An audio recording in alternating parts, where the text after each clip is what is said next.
नमस्कार दोस्तों, स्वागत है आपका गोल्डन आयुर्वेदा यूट्यूब चैनल पर। ये हमारा तीसरा वीडियो है। पहले वीडियो में हमने आयुर्वेद क्या है इसके बारे में चर्चा की थी। दूसरे में हमने आयु के पर्याय के बारे में विधिवत समझा।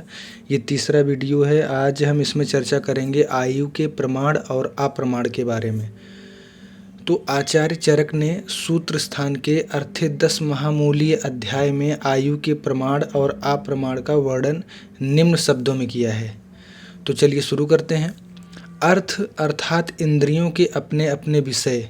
जो आपकी इंद्रियां होती हैं दो प्रकार की होती हैं, एक तो कर्मेंद्री और ज्ञानेंद्री। तो यहाँ पे जो ज्ञानेंद्रियां होती हैं उनके कर्म दिए गए हैं। अर्थात जैसे आपकी नसिका होती है, उसका कर्म होता है गंध का अनुस्वादन करना, जिह्वा का रस का अनुस्वादन करना। इसी प्रकार के सभी ज्ञानेंद्रियों के यहाँ पे कर्म दिए गए हैं। तो ज्ञानेंद्रियों के कर्म और इंद्रियां, जिसमें कि कर्मेंद्रियां भी आती हैं, मन बुद्धि चेष्टादि में अकारण बिना किसी कारण के विकृत, अर्थात उसमें कोई कमी आ जाना, कुछ उसमें ऐसी चीज़ें दिखना जो कि वो विधिवत ना चलें, उसमें कोई कमी आ जाए, चिन्हों के दिखलाई देने से आयु का मान जाना जाता है।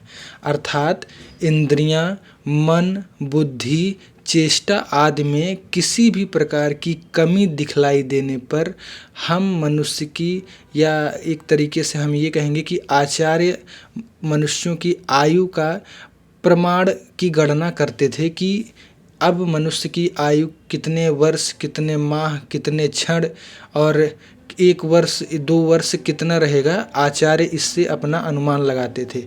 यही आयु का प्रमाण होता था।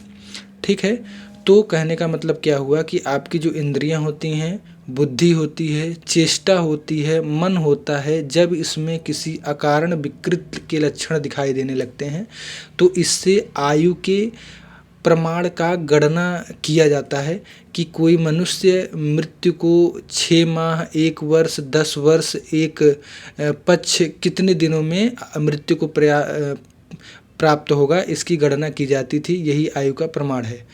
नीचे दिया गया है, मृत्यु के पर्याय भी दिए गए हैं कि मृत्यु के पर्याय क्या क्या होते हैं। तो स्वभाव, कार्य प्रवृत्तियों की निवृत्ति, मरण, अनित्यता, निरोध, ये सभी शब्द मृत्यु के पर्याय हैं। इसके विपरीत आयु का अप्रमाण होता है। हमने ये तो पढ़ा कि अकारण त्रुटि के कारण ये सब, इससे जो है आयु का प्रमाण की गणना की जाती है। इसके जो विपरीत है वही आयु का अप्रमाण है। ठीक है। तो ये चीज़ें आशा करता हूँ आप लोगों को समझ में आ गई होंगी। ऐसे ही सरल भाषा में चीज़ों को, आयुर्वेद के टॉपिक को समझने के लिए चैनल को सब्सक्राइब कर लीजिए। आगे आपको ऐसे ही टॉपिक मिलते रहेंगे। धन्यवाद।